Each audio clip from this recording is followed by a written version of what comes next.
नमस्ते, मेरा नाम दीपक है और स्वागत है आपका आज की मेमोरी बाइट में। मेमोरी बाइट की इस सीरीज में हम इंफॉर्मेशन को सुपर कंडेंस कर देते हैं टेबल के फॉर्म में और उसके बाद उस इंफॉर्मेशन को याद कर लेते हैं ट्रिक की सहायता से, हिंट की सहायता से।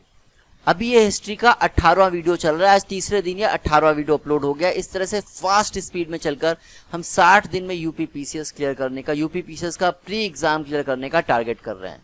इसके लिए अगर आप मुझे डेली 90 मिनट्स देते हो तो बहुत ज़्यादा चांसेस हैं कि आपका स्टैटिक पोर्शन बहुत अच्छा आ जाए। ऑलमोस्ट 80% के आसपास उसमें आप क्वेश्चंस देख सकते हो।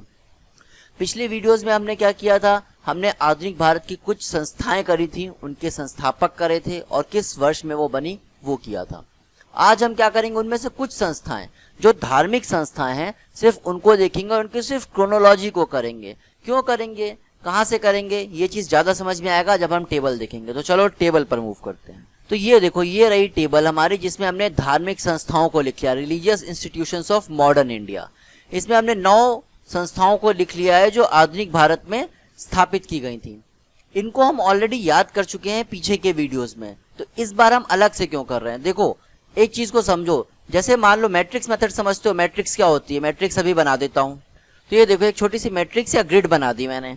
अब मान लो ये सारे के सारे जो ग्रीन पॉइंट्स हैं ये इन्फॉर्मेशन है जो हमें याद रखनी है। इस केस में हम क्या कर सकते हैं, संस्थाएं हैं जो हमें याद रखनी है। इनको याद, मान लो आपको इसको याद रखना है, ये कोई इन्फॉर्मेशन है, ए पॉइंट है आपका और ये पॉइंट बी है। तो आप कैसे याद रखोगे, अगर आपको एक इन्फॉर्मेशन से दूसरी इन्फॉर्मेशन तक पहुंचना है तो आपके पास कई सारे रास्ते होने चाहिए। आप ऐसे पहुंचकर भी याद कर सकते हो, आपका रास्ता ये भी हो सकता है, थोड़ा सा कुछ ओवरलैप कर रहा है, इस तरह से भी हो सकता है। इस तरह से आप इन्फॉर्मेशन, एक रास्ते की बजाय कई सारे रास्ते जब आपके पास होते हैं तो आपको इन्फॉर्मेशन याद रहती है। बस इसलिए हम इन्फॉर्मेशन को सिर्फ एक तरह से ना करके कई तरह से कर रहे हैं। हमने क्या किया था, इन सारी संस्थाओं को ईयर भी याद कर लिए थे, संस्थापक भी याद कर लिए थे। लेकिन कई बार क्या होता है, एग्जाम में क्विकली चीजों को नहीं याद कर पाते हैं, उसके लिए हम अलग अलग तरीके करते हैं। आज हम देख रहे हैं इस वाली ट्रिक में एक क्रोनोलॉजिक सिंपल सा सेंटेंस याद कर लेंगे, उससे हमें सारी की सारी ये संस्थाएं एक क्रोनोलॉजिकल ऑर्डर में कौन सी संस्था पहले आई थी, उसके बाद कौन सी आई थी, ये याद हो जाएगा। तो सिंपल सा सेंटेंस क्या है, आटा ब्रेड धरकर परे, राम की सेवा करें या साथ आए राम की सेवा करें। अच्छा, ये थोड़ा सा ऐसा है, साथ आए राम, राम जी क्या है, भगवान है, देव हैं, तो ऐसे कर सकते हैं, साथ आए देव राम की सेवा करें। अब इतना आपने कर लिया तो ये सारी संस्थाएं याद हो गई। कैसे याद हो गई, देखो, जैसे आत्मीय सभा, आटा से बना आत्मीय सभा, ब्रेड से बना ब्रह्म समाज, धरकर से बना धर्म सभा, परे से बना प्रार्थना समाज, साथ से बना सत्य शोधक समाज, आय से बना आर्य समाज, देव से बन गया देव समाज, राम की से बन गया रामकृष्ण मिशन और सेवा से बन गया सेवा समिति। तो देखा, केवल एक सेंटेंस, आटा ब्रेड धरकर परे, साथ आए देव राम की सेवा करे, इतने से आपने सब कुछ याद कर लिया, सारी क्रोनोलॉजी याद कर ली। अक्सर ये कंफ्यूजन हो जाता है कि कौन सी सभा पहले स्थापित हुई थी, कौन सी बाद में स्थापित हुई थी। अच्छा, क्योंकि मैंने बताया है कि हमने ऑलरेडी ये चीजें पहले कर रखी थी, तो चलो मैं दिखा देता हूं कि हमने ऑलरेडी जो याद किया था वो क्या था, जिससे कि आपका एक बार रिवीजन भी हो जाएगा।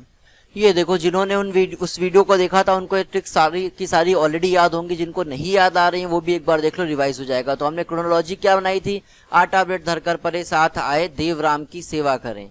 और ऐसे हमने जो पहले से याद कर रखा था, क्या किया था, आत्मीय सभा 1815 में स्टैब्लिश हुई थी। कैसे, आत्मा तो शरीर रूपी पिंजड़े में रहती है, पिंजड़े से 15 बनाया था।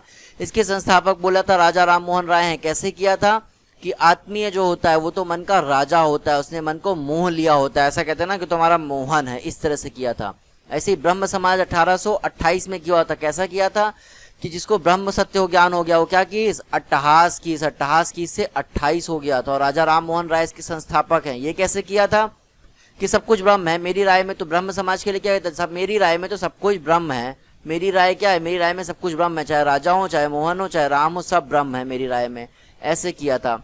धर्म सभा 1829 में स्थापित हुई थी। कैसे किया था कि धार्मिक सभाओं में जाने से उन्नति होती है, राधाकांत देव इसके संस्थापक हैं। इसके लिए किया था कि धर्म तो यही है कि सभाओं में राधा जी को स्थान मिलना चाहिए, किसके समान, देवों के समान, ऐसे करके। फिर देखो, प्रार्थना समाज के बाद ब्रह्म समाज कैसे किया था हमने कि 1867 में स्टैब्लिश हुआ है। किया था कि प्रार्थना करोगे समाज में तो क्या हो गया, कोरोना ना चला, समाज में हम प्रार्थना क्यों करते हैं, सड़ ना जाए सब कुछ, बिल्कुल लोग बर्बाद ना हो जाए, एकदम सठिया ना जाए, पागल ना हो जाए, इस तरह से 67 हमने याद किया था। और इसकी जो भी संस्थापक थे एमजी रानाडे, आत्माराम पांडुकर और देवेंद्र नाथ ठाकुर को कैसे करनी थी कि प्रार्थना करते हैं तो क्या होता है, आत्मा को परमात्मा से मिलाते हैं, भागते नहीं हैं हम, भागते नहीं, रन नहीं करते हैं। तो यहाँ से हो गया था आत्माराम पांडुरंग, देवेंद्र नाथ ठाकुर और एमजी रानाडे।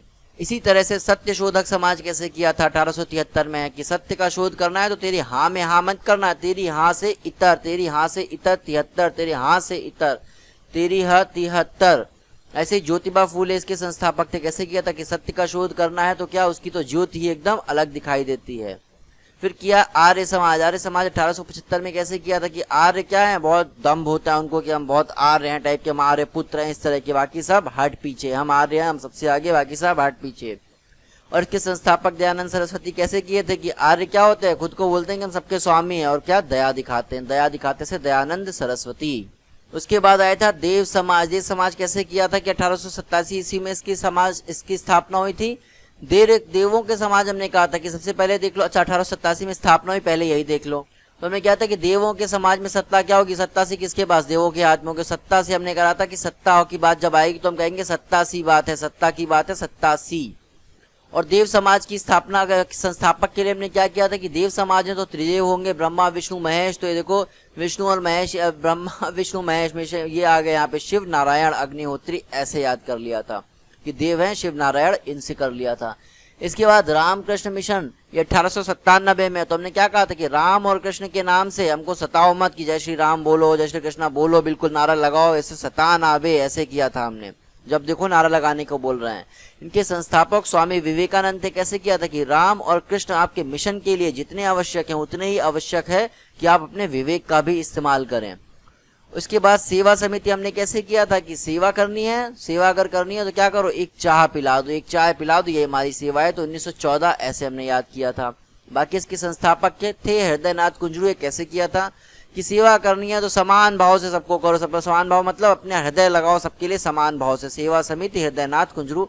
इस तरह से देखो 9 की 9 समितियों को हमने वापस से रिवाइज भी कर लिया और एक और तरीका भी सीख लिया कि आटा ब्रेड धरकर परे, साथ आए राम की सेवा करे। देखो ये बहुत शॉर्टकट है, ट्रिकी है। कई बार आपको कंपैरिजन, कई बार आपको कई सारे संस्थाओं के, धार्मिक संस्थाओं के नाम ही नहीं याद आते हैं कि कौन कौन से एस्टैब्लिश हुई। तो एक से ज्यादा तरीके याद रखो, मैट्रिक्स बनाओ। आपकी इन्फॉर्मेशन कई सारी हो सकती है, आपको इन्फॉर्मेशन को कनेक्ट करने के लिए एक रास्ता ये जा रहा है, एक रास्ता ये जा रहा है, यहाँ से यहाँ तक, एक पास से दूसरे पास तक जाने के लिए आपके पास कई रास्ते होने चाहिए। इस तरह से करोगे तो जरूर से जरूर आपका एग्जाम क्लियर होगा। अच्छा, ये तो हो गया आज का 18वां वीडियो। अब हिस्ट्री का 11वां जो वीडियो था उसमें हमने क्या किया था, चलो उसको फटाफट रिवाइज कर लो। तो हिस्ट्री के 11वें वीडियो में हमने मौर्यकालीन कर प्रणाली करी थी, मौर्यकालीन टैक्स और रेवेन्यू सिस्टम किया था। इसमें क्या किए थे, बहुत सारी प्रणाली के शब्द थे जिनको हमने याद किया था। अब उनका डिस्क्रिप्शन तो देखो मैंने यहाँ से हटा दिया है। अगर आपको देखकर याद आ जा रहा है तो बहुत अच्छी बात, नहीं याद आ रहा है तो ट्रिक देखो, यहाँ से भी नहीं याद आ रहा तो वीडियो में जो याद आ जाएगा। ये इन सबसे अच्छा तरीका है, सीधे आप 11वें वीडियो पे पहुंच जाओ, हिस्ट्री के 11वें वीडियो पे, और वहां जाकर के एमसीक्यू अटेम्प्ट कर लो। एमसीक्यूज में मैं ट्रिक ऑलरेडी बता देता हूं, वहां पे लिखी भी रहती है, आप देख भी सकते हो और आप बहुत फास्ट आपका रिवीजन भी हो जाता है। तो ये रहा 1 से लेकर के 14 तक, और हमने टोटल 27 करे थे। तो अभी 27 तक आपको पूरे के पूरे दिखा देता हूं, तब तक आप अपनी स्क्रीन पॉज करके यहां से अगर करना चाहते हो तो कर सकते हो। ये देखो 14 के बाद से 14 से लेकर 24 तक। अच्छा, इसमें कुछ चीजें मैंने जैसे बताई हुई हैं आपको अलग अलग वीडियोस में, जैसे रज्जुक क्या होता था, रज्जुक क्या होता था, रज्जु रस्सी होती थी, रज्जुक कौन से लोग होते थे जो ग्राम से रिलेटेड होते थे, इस तरह की चीजें कुछ बताई थी। इन चीजों को ध्यान कर लेना। सेतु को और तरदे, इन दोनों में थोड़ा सा डिफरेंस हमने बताया था याद करने के लिए, कि तरदे सेतु पार करने के लिए जो टैक्स होता है वो होता है, और सेतु क्या होता है, फूलों और सब्जियों पर जो टैक्स लगता है उन सब पे होता है, फल फूल सब्जियों पर जो टैक्स लगता है। ये छोटे छोटे से डिफरेंसेस थे, उम्मीद है आपको याद होगा। नहीं याद होगा तो जरूर वीडियो देख लो, वरना सारी मेहनत जो आपने करी है पहले से देखा हुआ है उसका कोई फायदा नहीं होने जा रहा। ये देखो, ये हो गया आखिरी हिरण्य तक हमने किया था, 27 शब्द करे थे, मौर्यकालीन कर प्रणाली के सब समझ लिए थे। अच्छा, मेरा एम इस वीडियो के थ्रू ये समझाना ज्यादा था कि एक चीज को याद करने के लिए एक से ज्यादा तरीके रखो, जैसे आपको याद होता है वैसे याद करो। ट्रिक्स और हिंट्स एक तरीके की नहीं, अलग अलग तरीके की बनाओ।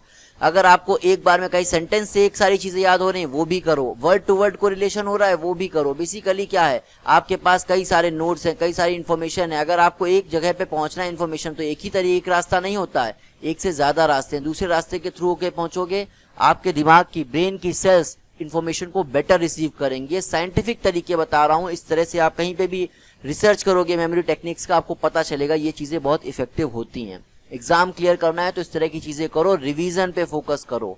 चलो ये था आज का वीडियो, अब मिलते हैं आपसे अगले वीडियो में, तब तक के लिए टेक केयर। अच्छा हाँ, पॉलिटी की सीरीज में शुरू कर रहा हूँ, अब पॉलिटी के वीडियोस भी आएंगे साथ में। तो हो सकता है, अभी तक हिस्ट्री के बहुत तेजी से वीडियो आ रहे थे, अब हिस्ट्री और पॉलिटी मिलाकर वीडियोस आएंगे। इन्फॉर्मेशन ओवरलोड होने जा रही है, अभी और सब्जेक्ट्स भी ऐड करूंगा। पॉलिटी के साथ साथ अभी साइंस की वीडियोस आना शुरू करेंगे, एनवायरमेंट के आना शुरू होंगे, कई सारे यूपी पीसीएस के लिए, स्टेट पीसीएस के लिए जो भी जरूरी है सब कुछ मिलेगा और 60 दिन में कवर करना है। तो इसलिए आप भी कमर की पेटी बांध लो, हवाई जहाज बहुत तेजी से उड़ने जा रहा है। तो मिलो मुझसे अगले वीडियो में, तब तक के लिए टेक केयर।